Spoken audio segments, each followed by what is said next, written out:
Hello, welcome to the 11th week of this course. So far we have learned about data collection, data summarization, visualization, and then we came to your sampling distribution concept, which is an important tool in order to study your point estimation, hypothesis testing, and now confidence interval estimation.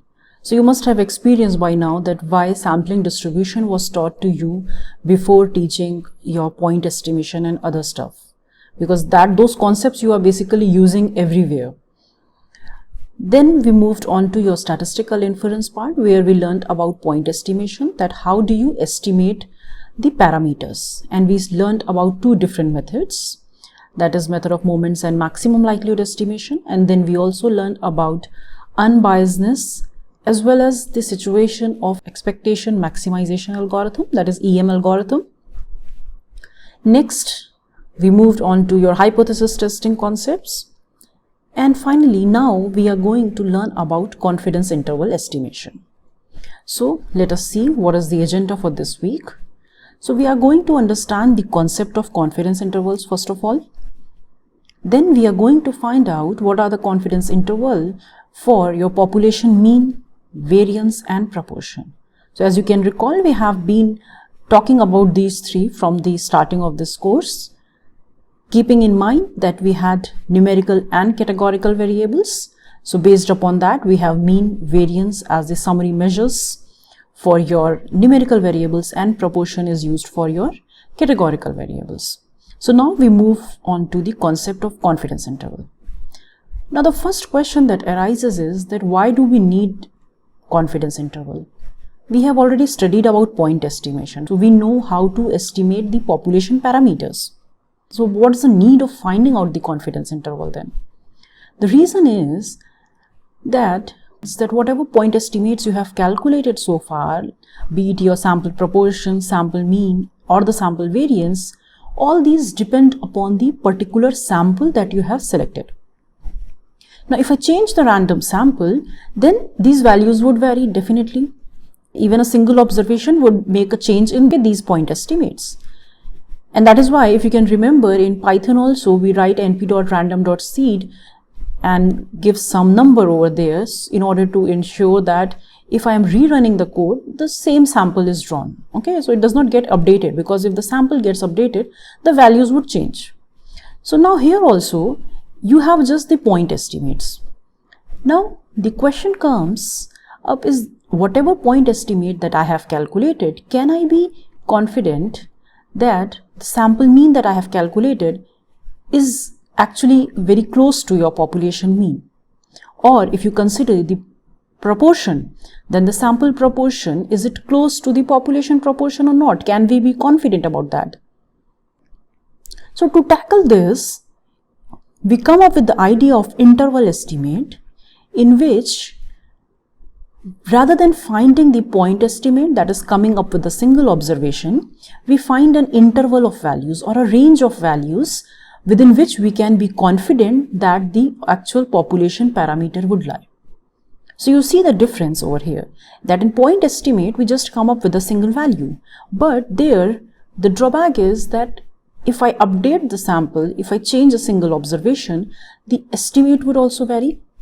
In order to take care of that, why not just give an interval or a range of values so that my parameter would lie within that based on certain level of confidence. Okay, so that is why we studied point estimates first, because your interval estimates are actually built around your point estimate.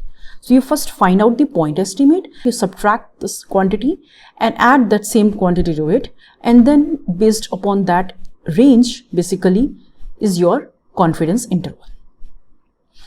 So if you find the lower and upper values between which we can be really confident that the population mean or proportion falls, that is L is the lower point and this is the upper limit. So if you can find such values within which your population mean or proportion is falling, then we can say that this is your confidence interval.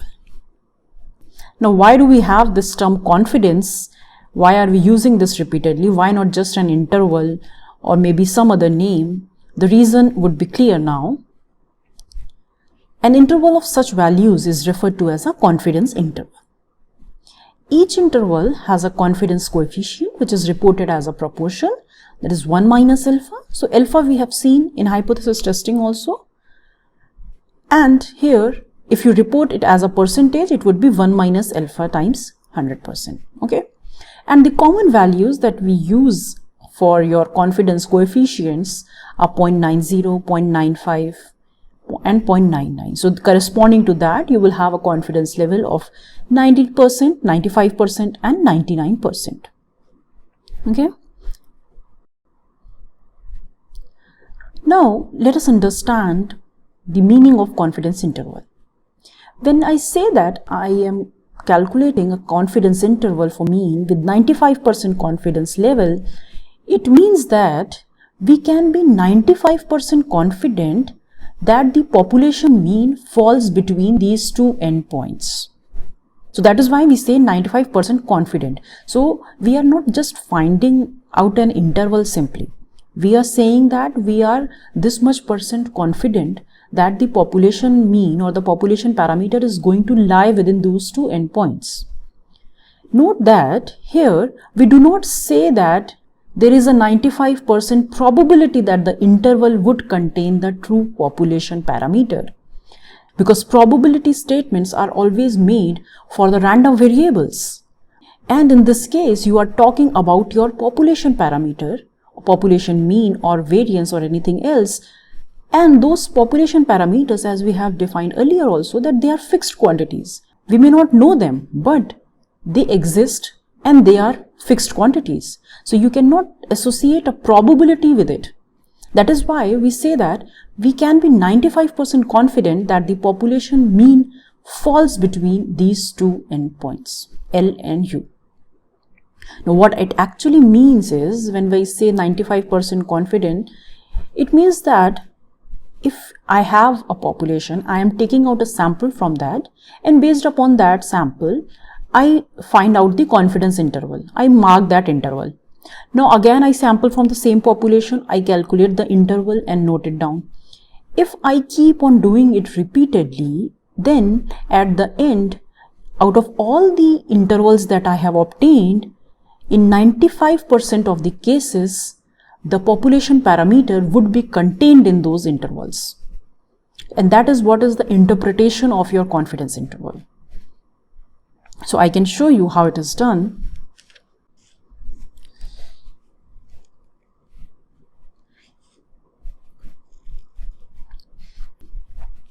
Now, what I do over here, so this is your population mean, suppose. This is the population mean. I could write it as your mu, suppose. Now, what I can do is, I want to find out the interval estimates for the CGPA of the students in my class. So what I can do is that I can randomly sample, suppose say 30 students, and then based upon that, the information that they give, I can find an interval estimate. And that interval estimate, suppose I mark it here, it is somewhat like this. It is this interval. Again, I will take another sample, and now I again mark it somewhat, suppose it is like this, interval estimate. Like this, if I keep on taking the samples and if I mark the intervals each time, suppose this interval, it does not contain the population. So if you look at the first one over here, the interval that you have obtained is actually containing the population mean value also. Second one is also containing that population mean. Third one is containing it. Fourth one is not containing it. It is outside that range. Similarly, I could have another one, like fifth one. And in this way, you can keep on going. This one may not contain, again, sixth. And then seventh I could have like this. Suppose like this, I am just marking, suppose say 10 of those. Obviously, you will have more of them. So one is missing, so let me just mark over here again. Okay, 7, 8, 9 and 10. So you can see that two intervals, they do not contain the population parameter. These intervals do not contain the population mean. It means that if I am just taking 10 repetitions, so two cases are there which do not contain the population mean. It means that if I am constructing 80% confidence interval, if I am taking 80% of confidence level, then it means that out of 10, 2 are not containing the actual parameter. Okay, so since obviously here we have taken exactly 2 of them, however there can be somewhat 90% or maybe 80 or something else in that, because when you take large number of repetitions, then exactly it would come out as 80%. Okay, so in 80% of the cases or 80% of the intervals would contain the true population parameter, and rest of them may not contain. So that is what is meant by this 4th and the 6th repetition. So I hope the meaning of confidence interval is clear to you now. Always remember that we say that we are 90% or 95% confident that the population mean would lie between these two endpoints. Do not make a probabilistic statement about the population parameter in case of confidence interval. So, till now we have seen what is meant by confidence interval and what is the basic idea behind confidence interval. Now, note that in real world we just take one random sample. We do not keep on taking samples again and again. We in fact just take one sample, and this interval can be either correct or incorrect, in the sense that it may contain your population mean or the population parameter, or it may not contain it. So in such a situation, it is better to make a statement that we can be just confident that we obtained a correct interval, because 95% of the intervals we would have obtained are correct. If I would have repeated this experiment again and again, then in 95% of the cases, I would have obtained such interval estimates that would contain the true population parameter. And also, we know that the greater the confidence level, the more confident we can be that the confidence interval contains the actual population parameter. It is from the basic intuition that because if I say something that I am 90% sure that this is going to happen, as opposed to if I say I am 95% sure or I am 95 or 99% confident that this is going to happen. So which one of these two are you going to believe? You are going to believe the one which has higher confidence level, in which I am more confident about certain thing to happen. So in that sense, we say that we want a confidence, we want an interval in which we can be more confident. Okay, so we will look into this point because this is a tricky thing, that what confidence level we should take and why 95% is the most common interval that we consider. So these things we will explore more as we move ahead. So let us start with the first one, that is the confidence interval for population mean. Now in this case, again, if you can recall, there are two situations.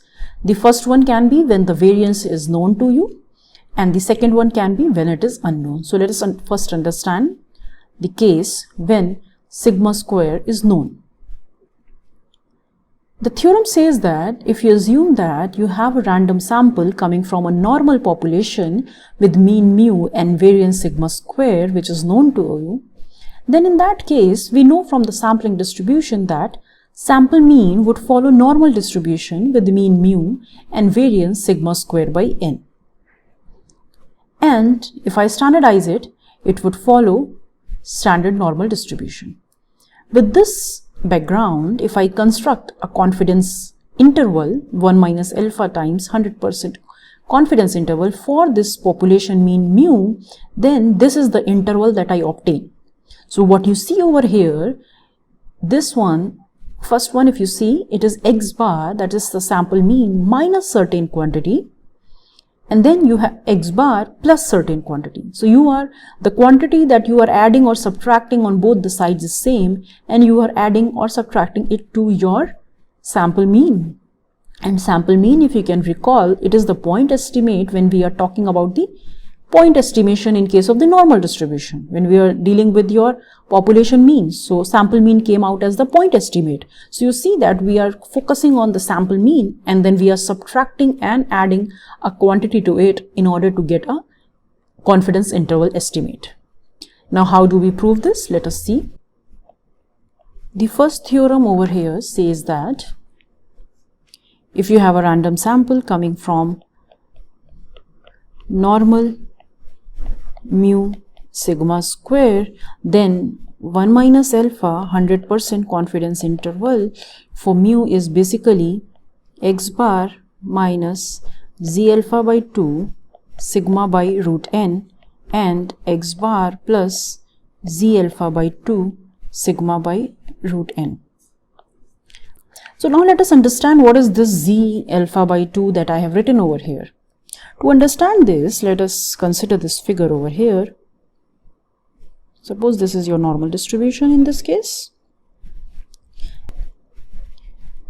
This is your minus z alpha by 2 and this one would be z alpha by 2, and obviously in between you will have 0 because we are talking about standard normal distribution. So this area, this shaded portion is alpha by 2 and again to this side we have alpha by 2. So basically this z alpha by 2 is that z value such that area to the right of it under the standard normal curve is alpha by 2. So if I say that probability that z greater than equal to z alpha by 2 is actually alpha by 2, and if I consider the area to the right of it, to the left of it, probability that z is less than equal to minus z alpha by 2, this would also be your alpha by 2. So this is what we have. Now we want to focus on the area between minus z alpha by 2 and z alpha by 2. So let us write that. So basically what is given to us is, if I consider this area between these two endpoints, I have 1 minus alpha because this is the probability in between these two. This is the region. Now z, we have already seen what is z, minus z alpha by 2.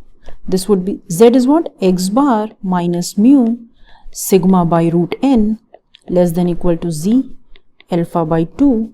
This is 1 minus alpha. Now you can simplify this interval over here. Once you simplify it in order to find the range for mu, so basically you will have minus z alpha by 2 sigma by root n is less than equal to x bar minus mu is less than equal to z alpha by 2 sigma by root n. And now I can find for mu. So we know that what will happen. So I can subtract x bar from both the sides. So it would be x bar minus z alpha by 2 sigma by root n is less than equal to mu and x bar plus z alpha by 2 sigma by root n. So what your interval is now. So finally if I substitute this over here, this thing that you have obtained in this case can be substituted back to this point, right? So probability of this basically would be 1 minus alpha. So I can write probability that this quantity is there is less than equal to mu x bar plus z alpha by 2. This is 1 minus alpha. So what you obtain is that your interval estimate, if I have to write, so since I'm saying estimate, it means I need to write the realized value of the sample mean. So that is why we write small x bar over here.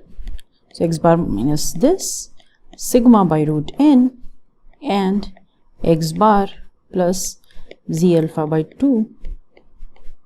So this is your interval estimate for your population mean in case your sigma is known to you. So although we make over here a probabilistic statement, we do not say that the probability that mu falls in these two endpoints is 1 minus alpha. Rather, we say that we are 95% confident, or whatever level is here, I'm this much percent confident that the population mean is going to fall between these two endpoints. So just be careful with whatever statement you make. So this interval is often referred to as the Z interval for mean, because as you can see from here, that here we are using this standard normal distribution, so we refer to it as the Z interval. So sigma is known, so that is why Z interval name suits to it. So the first example over here is that suppose a manufacturing company produces light bulbs and they claim that their new production process results in longer lasting bulbs than the old process. So for that, they take a random sample of 200 bulbs from the new process and they find that the average lifespan is 1500 hours and the standard deviation is 100 hours. And from the past data, it is known that bulbs from the older process had an average lifespan of 1400 hours. Now, based on a 95% confidence level, is there enough evidence to support the company's claim that the new production process produces longer lasting light bulbs? So older ones have the lifespan of 1400 hours and the newer ones, based on this sample, they have obtained it as 1500 hours. So you want to find out an interval estimate for this. So basically, if your interval that you have found is containing 1400, it means that the newer one is also performing on an average same as the older one. But if it is more than 1400 and it does not contain 1400 basically, then you can say that the newer process is better. So let us try to solve this. So let me just note down what are the values given to us. So we are given n as 200 and the sample mean x bar is given as 1500 hours. And you have sigma as 100 and you have 95% confidence interval, so it means that alpha is your 0.05, okay, because 1 minus alpha is 0.95. So now let me just, so these are the given values to us. So what is the formula? It is x bar plus minus z alpha by 2 sigma by root n. So if you look at the standard normal table, then in that case, z alpha by 2 means that 0.025 is actually 1.96. You can check this from your table. Since alpha is 0.05, so alpha by 2 would be 0.025. So let us substitute it over here. So that is 1500 plus minus z alpha by 2, that is 1.96, into sigma, that is given to us as 100, square root of n, that is again 200. So if you solve this finally, so I have the final answer. So it comes somewhat around 1486.14 to 1513.86. You can cross check these values. So basically it shows that we are 95% confident that the average lifespan of the bulbs from the newer process would be between these two endpoints. So you can see that the older process had a lifetime of 1400, but that does not belong to this interval. So it means that the claim is correct that the newer process has a lifespan, average lifespan of more than 1400 hours. So this is how you interpret your interval estimates. Likewise, we can have another example. So let us see what is that. So we have collected 12 measurements on the pH level in a particular lake over a month, and the pH measurements are as follows. Assuming that the pH levels follow a normal distribution with a standard deviation of 0.1, find the 95% confidence interval for the mean pH level in the lake. So instead of giving you the sample mean, they have actually given you data. So from this, based upon this, you can easily calculate the sample mean, right? X bar is 1 over n summation xi. So you can simply calculate sample mean. N is given to you as 12 and sigma is also given to you, and z alpha by 2. So you know that it is 0.95 over here. So it means 1 minus alpha is 0.95. So Z alpha by 2 would be 1.96. So you can substitute the values over there and you can find it. So N is 12, sigma is 0.1 given to you, Z alpha by 2 is your, so Z alpha by 2 is given to you as 1.96. Okay, and the sample mean, if you calculate, it would come out as 7.192. So you can cross check these values again.